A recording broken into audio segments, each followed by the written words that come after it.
Bom dia, irmãos, a paz do Senhor, amém? Que dia lindo esse dia de hoje, né? Nos alegremos porque foi feito para nós pelo Senhor. Louvado seja Deus. Desde já eu quero aproveitar essa oportunidade para parabenizar cada pai que está aqui nesta manhã e aquele que está nos ouvindo também. Dia especial, que Deus te abençoe. Renove as suas forças, direcione os seus passos no nome de Jesus. Receba o meu abraço carinhoso nesse dia. Amém? Vamos abrir a nossa Bíblia no livro de Tiago, no capítulo 1. Semana passada, nós demos início com o pastor Arley, né, de uma série de estudos que nós vamos ter a partir de agora, sobre batalha espiritual.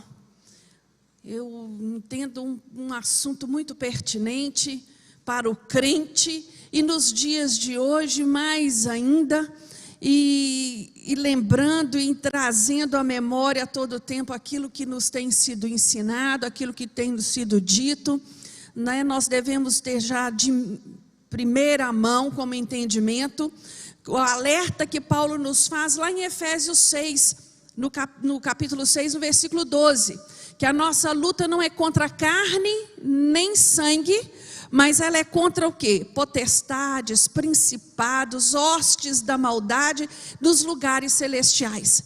O nosso inimigo, ele é real, o seu alvo é nos destruir, então nós temos que estar alertas, atentos a isso.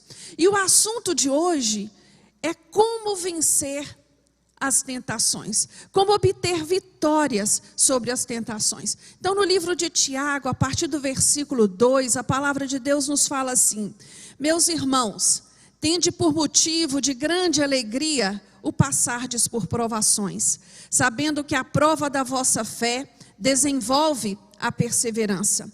Bem-aventurado, no versículo 12, bem-aventurado o homem que suporta a provação, porque depois de ter passado na prova, receberá a coroa da vida que o Senhor prometeu aos que o amam. Ninguém ao ser tentado diga, sou tentado por Deus, pois Deus não pode ser tentado pelo mal e ele ninguém tenta. Cada um, porém, é tentado por sua própria cobiça, quando esta o atrai e seduz. Amém? Agora, no capítulo 14 do livro de Marcos, nós vamos ler apenas um versículo, o versículo 38. Vigiai e orai, para que não entreis em tentação. O espírito, na verdade, está pronto, mas a carne é fraca. Vamos ler juntos? Vigiai e orai, para que não entreis em tentação. O espírito, na verdade, está pronto, mas a carne é fraca.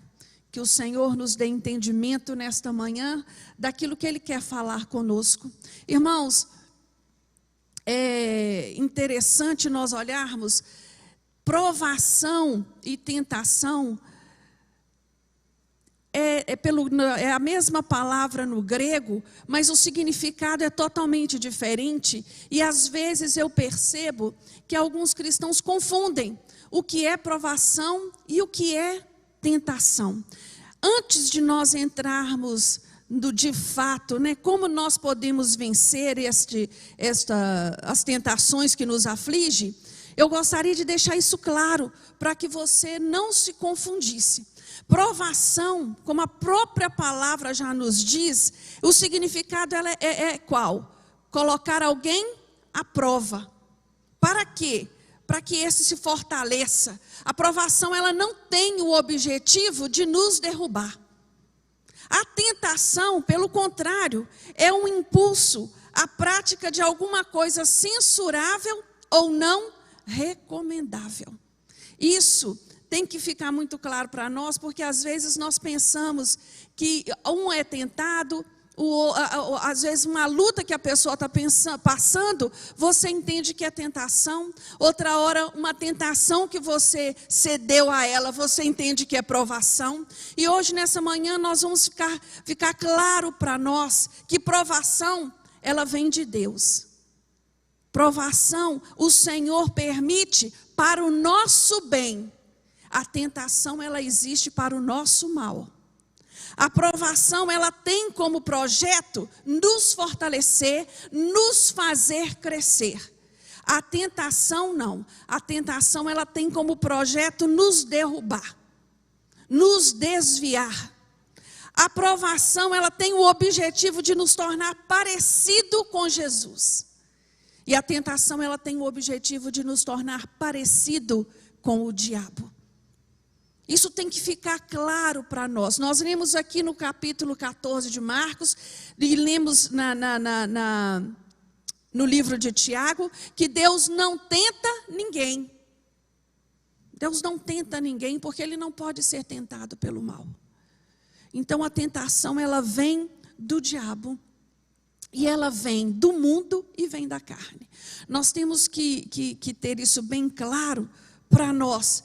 Como que ela acontece? Em dias, né, de distanciamento como nós estamos vivendo, nós temos que estar mais alertas do que nunca, porque estamos mais suscetíveis a cair em tentação.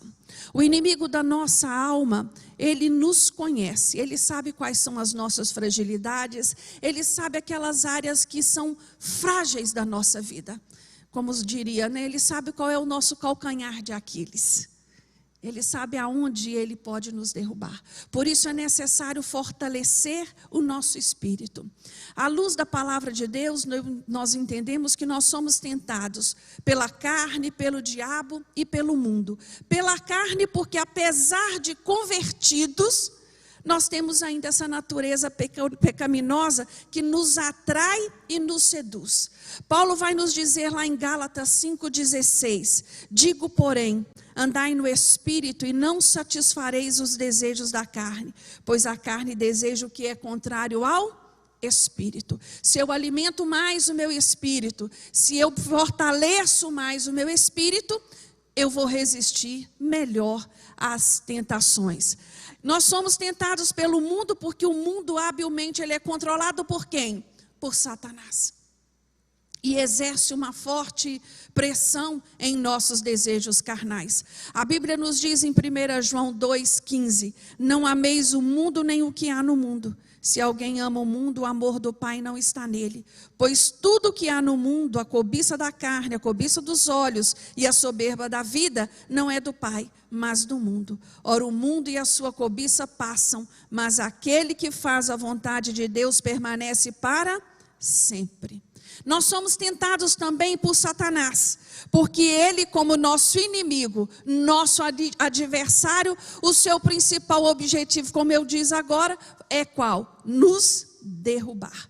Por isso a palavra de Deus nos fala em 1 Pedro 5,8: sede sóbrios e vigiai, o vosso adversário, o diabo, anda em derredor, rugindo como leão, buscando a quem possa tragar. O pecado, então, ele é a confluência dessas três situações.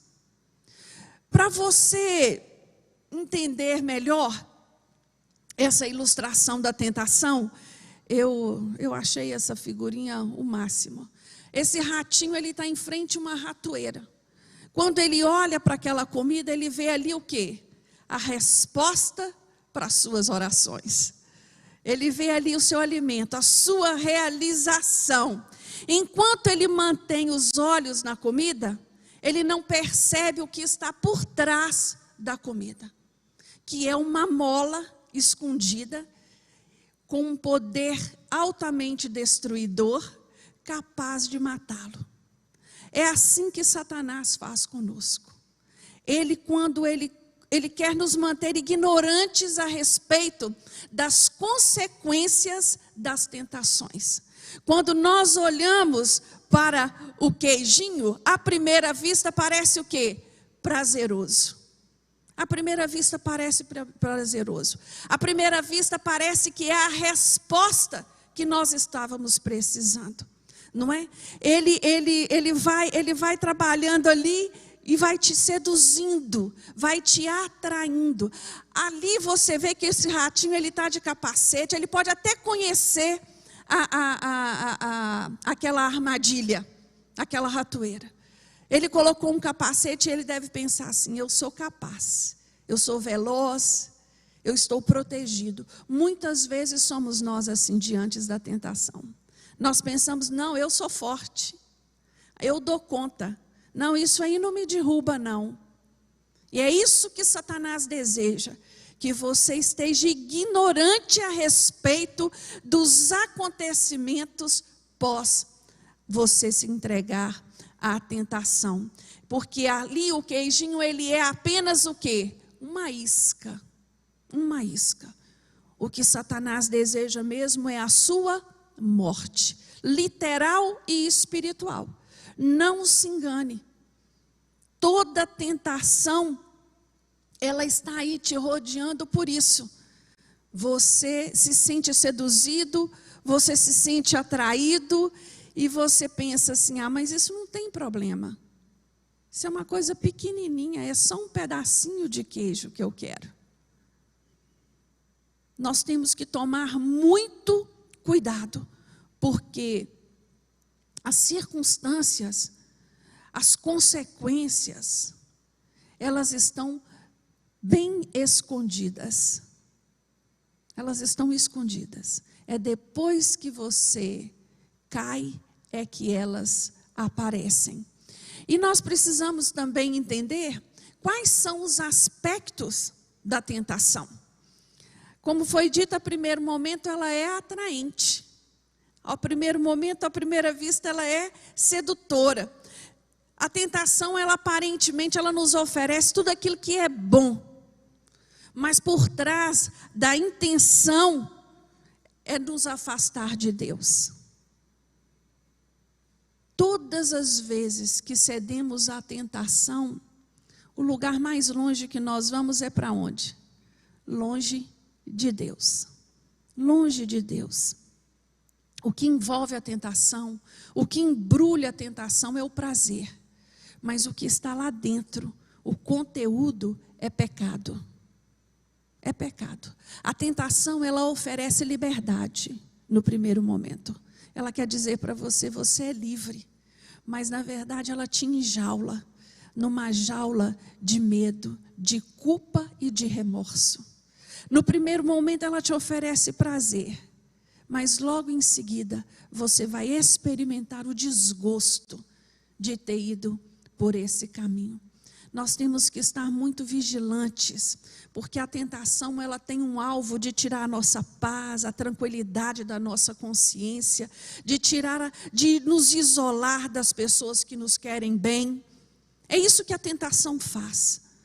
Todas as vezes que cedemos a ela. Irmãos, é necessário estar alerta. É preciso estar vigilante diante das operações e articulações de Satanás. As tentações induzem, sugestionam, elas buscam dizer para mim e para você que não tem problema nenhum. Mas não se deixe iludir. O Senhor não pactua com treva.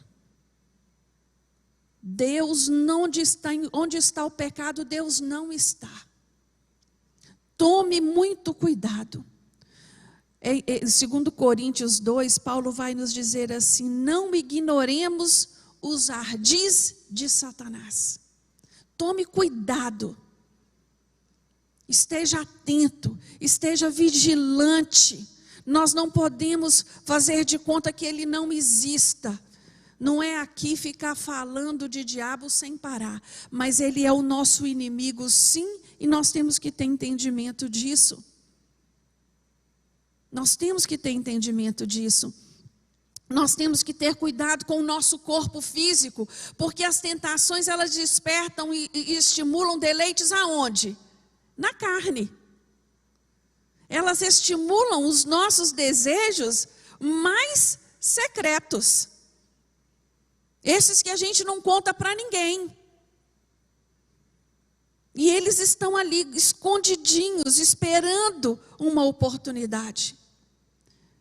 Diante da carne, as tentações parecem ter um efeito agradável.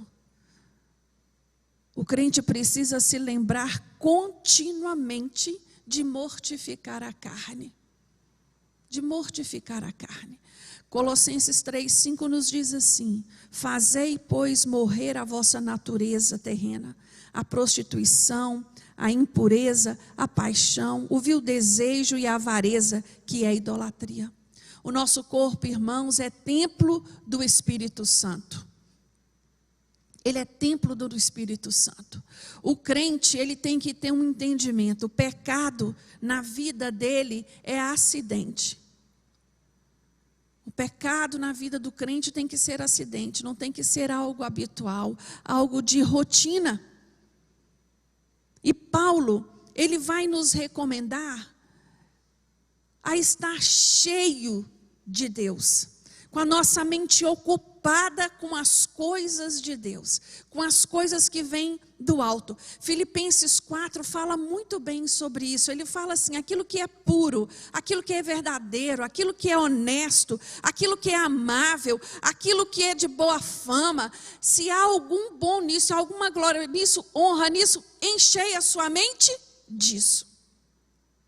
Então, para isso, nós temos que ter muito cuidado aonde colocamos os nossos olhos, para que tipo de conversa colocamos os nossos ouvidos. Nós temos que ser vigilantes nesse sentido. Eu me preocupo muito nesse tempo que nós estamos vivendo de distanciamento social, de muito tempo ócio dentro de casa, de muito tempo para ficar navegando na internet em lugares que não edificam, de muito tempo gasto na frente do Netflix com séries que não trazem nenhuma edificação para a sua vida. Isso me preocupa, porque eu tenho que ter esse entendimento que quem é responsável por este templo aqui sou eu. Eu tenho que ter esse cuidado de cuidar do que se passa aqui.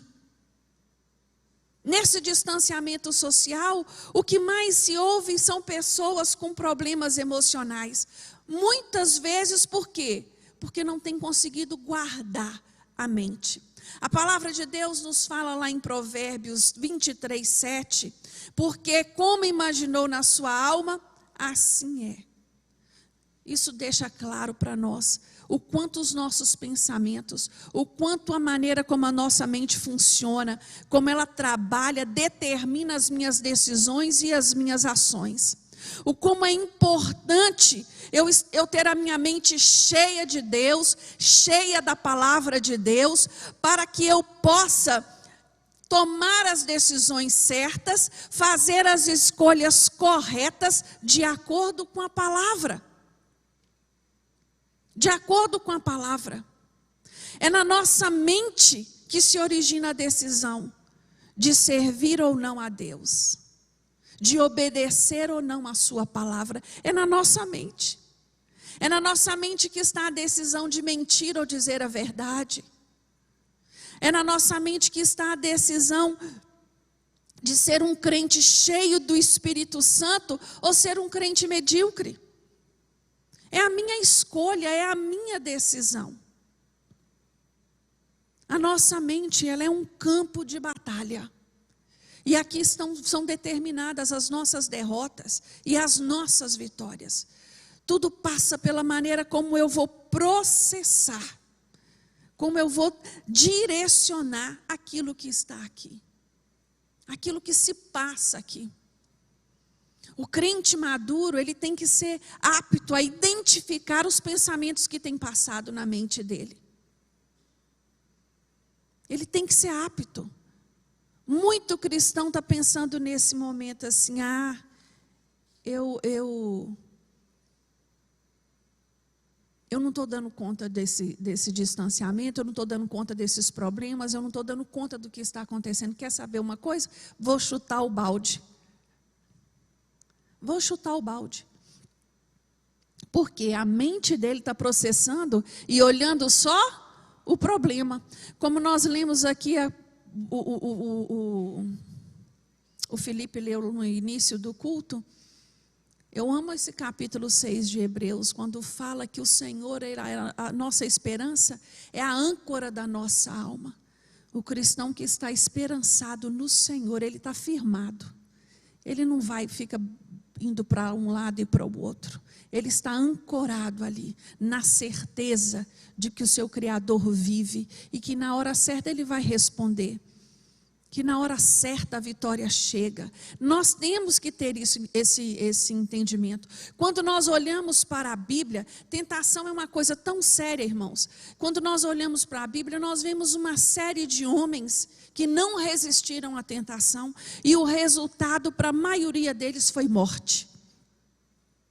Quando nós olhamos para Adão, lá no jardim do Éden, Adão foi seduzido pela possibilidade de se tornar igual a Deus, porque foi essa a proposta da serpente para Eva e para Adão. E ali o que acontece quando ele cede à tentação? Ele é expulso do paraíso. Nós olhamos para Caim, ele olha para o irmão e ele é cheio de inveja, e ele é tentado ali naquele momento por pensamentos maus, e ele executa os pensamentos maus. Qual foi o resultado de cair em tentação para Caim? Caim foi expulso do convívio com a família. Caim foi riscado dali, ele não pôde mais estar perto dos seus. Quando olhamos para Acã foi seduzido pela soberba da vida. Acã olhou aquele tesouro, olhou aquele manto, olhou aquelas joias lá no terreno de Jericó e falou assim: o que tem eu esconder só um pouquinho para mim? Vai que eu tenho um problema lá na frente, a gente passe por alguma dificuldade, eu tenho esse pouquinho que eu peguei. Foi isso que Acã pensou. E Acã trouxe para todo Israel uma derrota terrível, porque ele pegou algo que estava condenado. E o que aconteceu com Acã por ter cedido a isso? Acã foi morto, apedrejado e depois queimado. Ele, sua mulher, seus filhos, seu gado, tudo que dizia respeito a Acã. Quando eu cedo à tentação, às vezes eu penso que só eu estou sendo prejudicado, que o problema é só meu. Mas isso é engano. Um homem, quando cede à traição, um homem casado, ele está trazendo maldição e problema para uma família inteira. A mesma coisa uma mulher. Um filho, quando cede para as drogas, ele está trazendo problema para a família inteira, porque todo mundo sofre junto. Então nós temos que ter entendimento que o alvo de Satanás é matar, roubar e destruir. Ele não brinca de ser diabo. Você olha para Sansão foi seduzido por Dalila. Sansão sabia que ele não podia se envolver com mulheres de outras tribos. Mas ele acreditava em quê? Na sua força. E quando ele olha para a beleza de Dalila, ele a deseja. E Dalila vai ali articulando até que ele revela o seu segredo para ela. Qual foi o resultado de Sansão ter cedido a sua tentação? Ele vai morrer no final, cego, junto com seus inimigos. Irmãos, a Bíblia está repleta. No Novo Testamento nós encontramos Ananias e Safira, seduzidos pelo materialismo. Eles queriam aparecer para os apóstolos, que eram que estavam no mesmo espírito que os outros, porque a igreja primitiva naquele momento da história, ela estava vivendo um avivamento tremendo, e todos vendiam tudo que tinham, entregavam para os apóstolos, eles queriam estar junto o tempo todo. Ananias e Safira decidem vender também, mas na hora de entregar eles pensam: não vamos entregar tudo não vamos entregar tudo não, ninguém precisa saber, nós vamos guardar uma parte. E Ananias e Safira morrem aos pés ali dos apóstolos. Nós poderíamos ficar aqui mais um tempo citando vários que cederam à tentação. Vocês estão entendendo a diferença de tentação para provação? Tentação, o alvo dela é te derrubar, meu irmão. O alvo dela é acabar com você. Provação não. Provação, o alvo é te fortalecer, te tornar um crente mais maduro. Um crente firmado, um crente que tem certeza do Deus que ele serve. São duas coisas bem distintas. Agora nós vamos então ver como é que eu posso vencer as tentações. Nós, quanto cristãos, nenhum de nós podemos negar que somos atacados e que temos que lutar contra a tentação diariamente. Cada um na sua área. Cada um na sua dificuldade. Existem pessoas que a área da sexualidade é um calcanhar de Aquiles para ele. Tem outros que é a área financeira. E assim por diante, nós podemos listar aqui. Então nós temos que tomar cuidado, nós temos que estar atento. E quando nós vamos estudando a Bíblia, ela vai revelando a nós maneiras como nós podemos lidar com elas e sair vitoriosos. Nós temos que ter entendimento que um cuidado, né, de perceber de onde ela vem. De onde ela vem. Nós temos que tomar esse cuidado. Né? Eu gosto muito assim de pensar que nós temos que antever. Não é? Existem lugares aonde eu não devo ir. Eu sei que não me cabe. Eu sei que lá é arriscado para mim. E se eu já tenho esse conhecimento de antemão, o que eu faço? Eu não vou ali. Existem amizades que eu sei que elas são perigosas para mim. Se eu já sei, eu não ando com elas. Isso independente da idade. A Bíblia nos alerta o tempo todo sobre isso. Ela diz que nós não devemos nos sentar à mesa do escarnecedor. A Bíblia nos diz que nós temos que ter cuidado com a aparência do mal. Nós temos que estar cuidadosos. Então, para que nós possamos vencer essas tentações, o primeiro passo, a primeira coisa que eu tenho que ter em mente é permanecer em Cristo, é ser revestido de poder, é buscar ser cheio do Espírito Santo, porque isso vai me possibilitar a vencer as tentações. Quando nós olhamos para Jesus ali no deserto, 40 dias jejuando e orando, ele nos mostra como vencer as tentações. Ele é o nosso maior exemplo. Jesus ali, ele não estava sendo provado, ele estava sendo tentado por Satanás. E ali Jesus vai vencê-lo na palavra. Na palavra. Nós, quando chegamos a Jesus, quando nós permanecemos em Cristo, quando nós somos cheios do Espírito Santo, nós somos uma nova criatura. E uma nova criatura, ela tem uma nova maneira de pensar, ela tem uma nova maneira de agir, ela tem uma nova maneira de sentir as coisas. Né? Ela tem que buscar refletir o caráter de Cristo. Uma nova criatura não faz mais as coisas como ela fazia antes. O que direciona os seus passos hoje é a palavra de Deus. A Bíblia diz que Jesus em tudo foi tentado, mas ele não pecou. Tenha sempre em mente, irmãos, se Deus é por nós, quem será contra nós? Não deixe os seus pés vacilar diante das tentações. Outra coisa que nós devemos ter em mente é orar sem cessar. Eu oro antes que a tentação venha.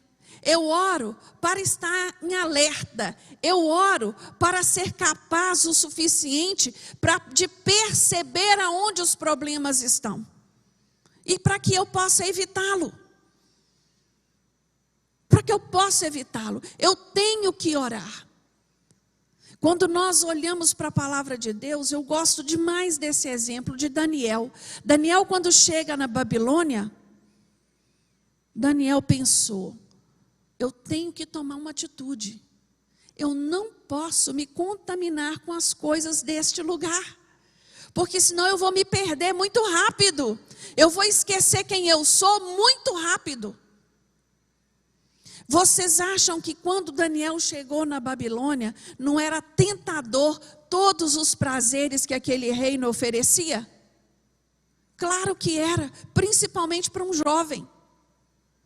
Quando nós olhamos para José, quando José vai para a casa de Potifar, você acha que aquela mulher não devia ser linda? Com certeza. E ele resistiu, porque ele sabia que Deus tinha algo maior para ele.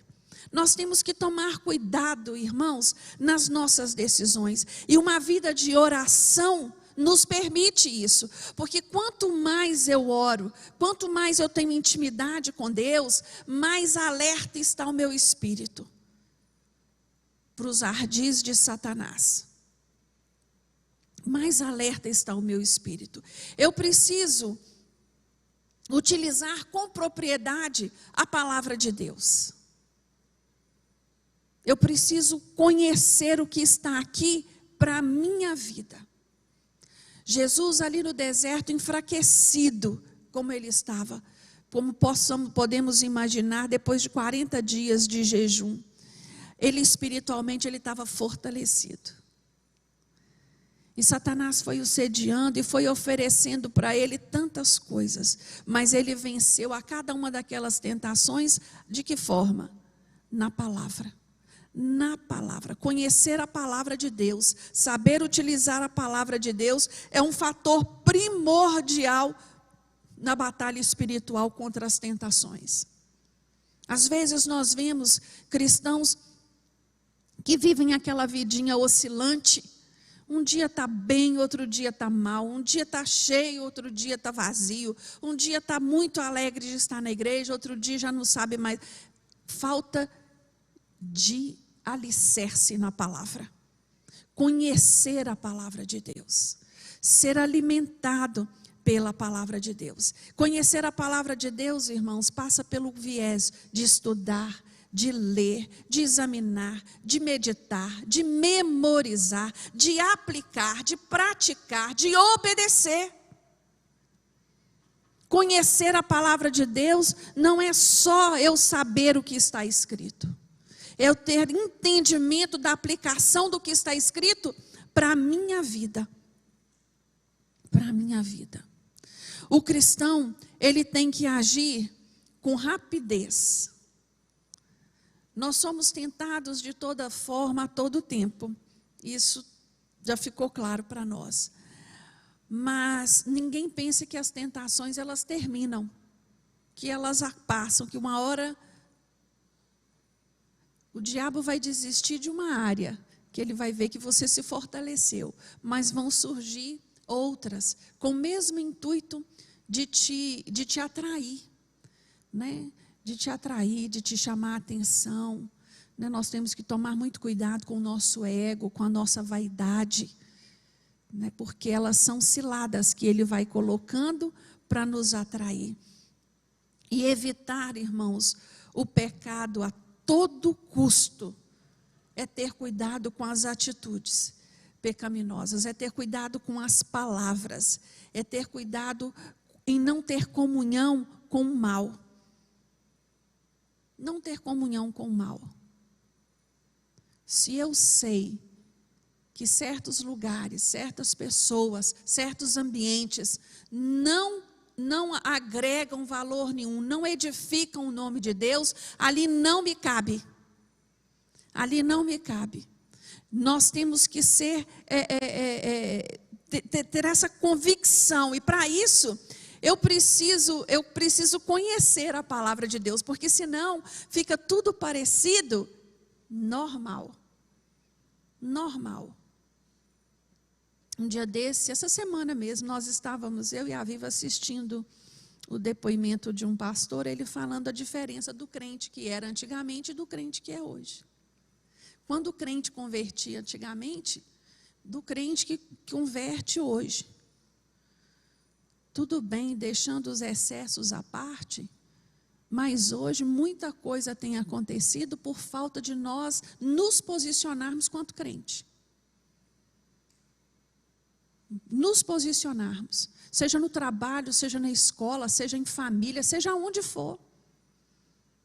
Eu já comentei aqui com os irmãos, na casa do meu marido, só ele é evangélico.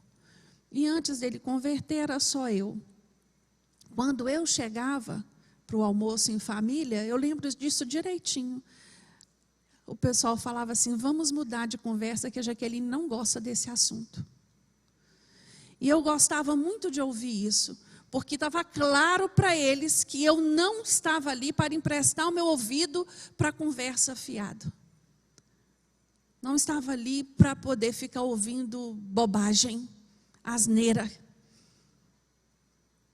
Irmãos, é necessário se posicionar. E esse posicionamento não precisa ser agressivo, não precisa ser de jeito que, olha, não quero saber. Não, mas é necessário se posicionar. É necessário que quem está lá fora olhe para você e saiba quem você é. É necessário que o seu inimigo no mundo espiritual olhe para você e sabe qual a sua patente. É necessário.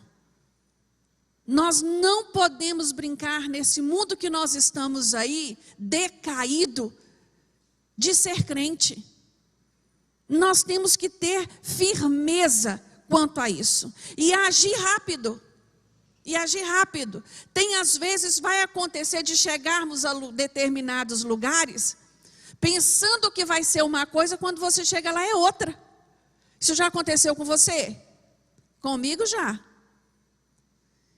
E eu olhei aquele ambiente e pensei, meu Deus, o que eu estou fazendo aqui? Fiquei ali 5 minutinhos, cumprimentei, me despedi e fui embora. Não há tempo mais para perder com bobagem. Aqui no nosso próximo tópico, como o cristão deve portar-se.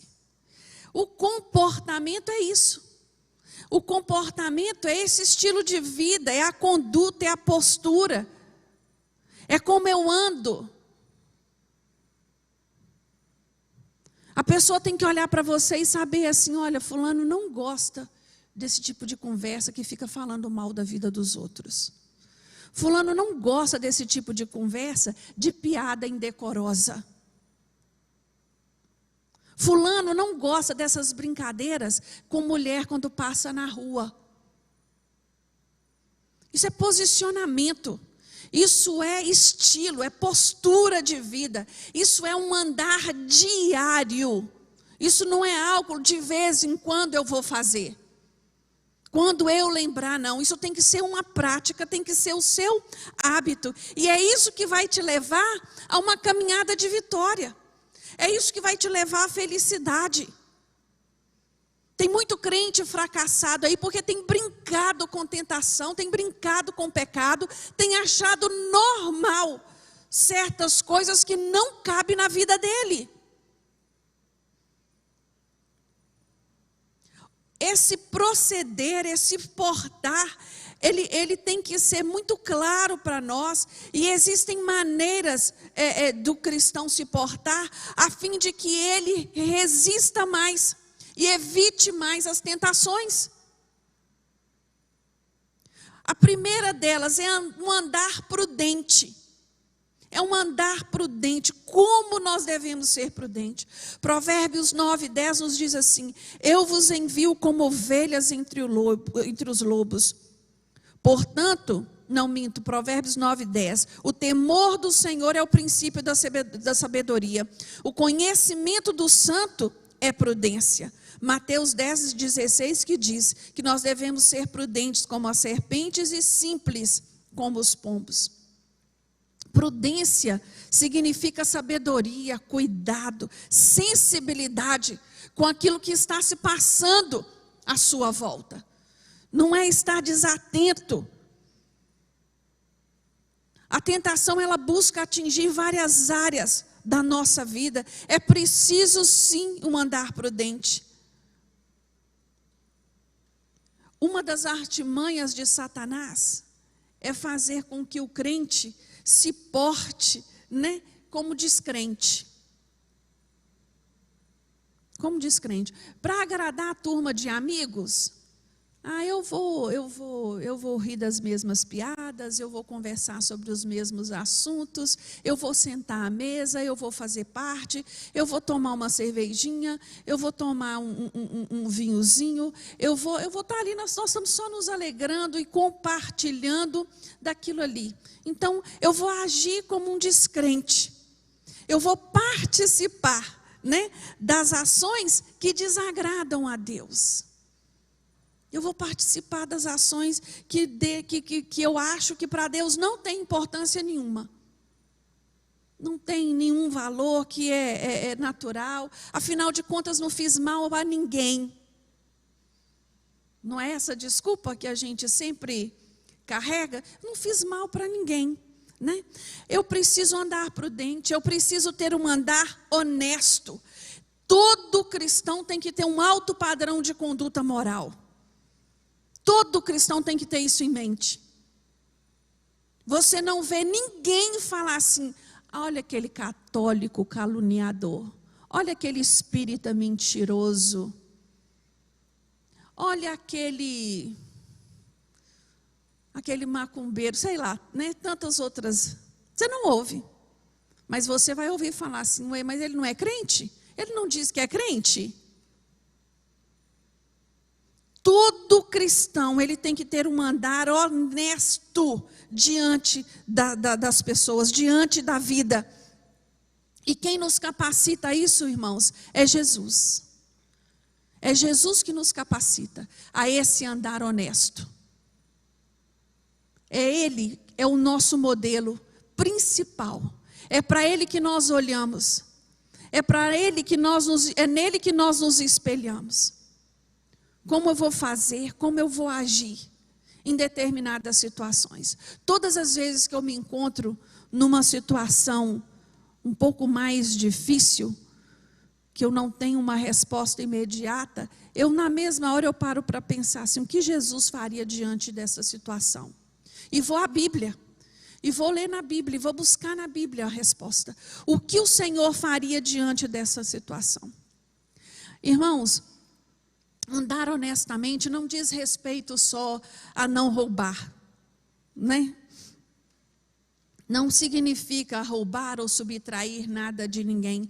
Andar honestamente, ser honesto na vida, é ser fiel aos tratos que você assume, aos compromissos que você assume, cumprir os compromissos que você assume. Ser honesto da vida é não tirar proveito de certas situações e prejudicar o próximo. É ser correto nos dízimos e ofertas.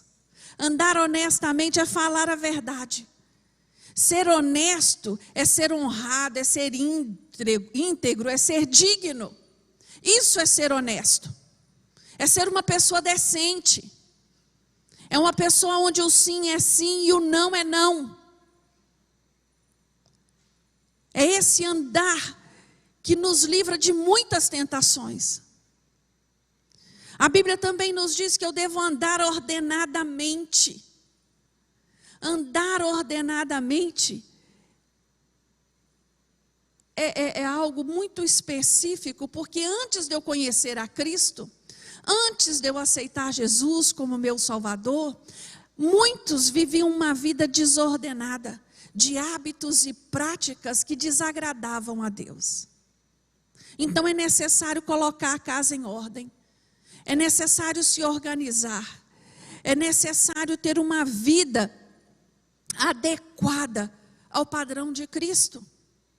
Isso é ordenar a vida. No combate espiritual, o soldado de Cristo, ele tem que estar com a vida dele ordenada. quando nós olhamos para um exército, primeira coisa que nos chama a atenção é aquela farda ordenada, não é? Tudo no seu devido lugar. Assim é o crente. O crente, ele tem que estar com a sua armadura espiritual ordenada, tudo no seu devido lugar. Ele tem que tomar posse de cada uma dessas partes, né? A pessoa que segue Jesus, ele aplica essa verdade para a própria vida. É isso, não é nada além disso que se espera de um cristão, que ele seja verdadeiro, que ele seja ordenado, que ele seja organizado. E ordenar, irmãos, ter uma vida em ordem, passa pela aparência, passa pela vestimenta, passa pela higiene pessoal, passa pela vigilância constante, passa pela determinação. Nós temos que ter esse entendimento na nossa mente. Não cabe a um cristão andar de qualquer jeito. Não cabe a um cristão ter uma vida desordenada, com os problemas batendo a sua porta o tempo todo. Ele tem que buscar organizar a sua vida dentro daquilo que ele pode, dentro das suas condições. Outro proceder, outro portar-se do cristão diz respeito à prática das boas obras. Tiago vai dizer, lá no capítulo 2, no versículo 14, que se alguém disser que tem fé e não tiver as obras, não for praticante das boas obras, de que nada adianta, que não tem proveito disso. Nós sabemos que as boas obras não levam ninguém aos céus. Nós temos esse entendimento. Mas ela é o resultado da nossa vida de prática, daquele crente que ama o Senhor. Quem ama o Senhor, ele busca praticar as boas obras. Principalmente o cristão, quando o mundo se torna muito escuro, quando as coisas ficam muito difíceis, aí mais do que nunca, homens e mulheres saudáveis no espírito precisam agir, precisam praticar as boas obras. Nós, graças a Deus, temos visto isso aqui na igreja. Irmãos, nós temos vivido dias difíceis na vida de muitas pessoas. Pessoas que não têm tido o que comer. Pessoas que não têm tido o que colocar na mesa. Mas nós temos visto aqui na igreja um exército que tem se posicionado a esse favor, que tem vindo até aqui trazer aquilo que é para ajudar, fazendo as boas obras que o Senhor manda. Não adianta eu olhar para uma pessoa em dificuldade e dizer para ela assim: eu vou orar por você, tá? E aí? É necessário fazer algo mais. É necessário estender as mãos. É necessário ajudar. E fazer as boas obras é isso. É se colocar no lugar do outro, é se doer com a dor do outro. E nós somos chamados a isso. E por último, o portar-se cristão que nos ajuda a vencer as tentações é andar em amor. Não existe nada mais poderoso e saudável nessa vida do que o amor. Eu entendo que o amor, ele cura todas as dores. O amor, ele é a virtude maior. Ele tem que ser o nosso alvo. Se eu tenho dificuldade de amar, eu tenho que buscar isso do Senhor. Que Ele venha encher o meu coração de amor pelo meu próximo, pelo meu irmão, por todos aqueles que estão à minha volta. Amar, irmãos, tem que ser uma característica nossa, porque Deus é amor. Se nós servimos a um Deus que é caracterizado por amor, nós também temos que ter esta característica em nós. Viver o amor, praticar, exercer individualmente esta virtude maior é mandamento para os filhos de Deus. Como eu disse agora, não adianta eu dizer: eu vou orar por você, meu irmão, eu vou eu vou lembrar de você nas minhas orações, se eu não tiver nenhuma atitude de amor a esse meu próximo. Se eu não tiver nenhum gesto de amor a ele. E nós temos que tomar cuidado, porque nós temos vivido um estilo de vida que tem nos levado a esfriar em amor. Vocês concordam comigo? Nós estamos neste momento tão voltados por nosso núcleo familiar, que é perigoso nós nos esquecermos dos outros. Não, minha esposa está bem, meu marido está bem, meus filhos estão bem, então amém. Não, eu sou chamado, eu sou convocado a estender o meu olhar mais adiante. E estes comportamentos, irmãos, vão me fortalecer espiritualmente a resistir às tentações da vida que estão aí. É dessa forma que eu sou fortificado, andando ordenadamente, andando honestamente, sendo prudente nas minhas ações, andando em amor. É dessa forma que eu sou fortalecido. A palavra de Deus nos fala que nós somos chamados para praticar o amor e viver na luz. O próprio Jesus, ele vai nos dizer que ele é a luz. Davi fala como ninguém, né? O Senhor é a minha luz. Se eu sirvo ao Senhor, se eu tenho este entendimento de quem Ele é na minha vida, eu tenho que entender também que eu sou chamada para ser luz. Eu sou chamado para ser luz. E se eu sou chamado para ser luz, a última coisa que eu preciso é ficar tropeçando em tentações. É ficar caindo e levantando, caindo e levantando. Seja cuidadoso, meus irmãos, não brinque com o pecado. A palavra de Deus nos diz que ele está ao nosso derredor, rugindo para nos atingir. Esteja vigilante, esteja atento. Cuidado com as suas palavras, cuidado com as suas ações, cuidado com as suas atitudes, para que você possa cada dia mais andar em luz e ser luz na vida do outro. Amém? Eu quero te convidar a ficar de pé, para nós estarmos orando ao Senhor,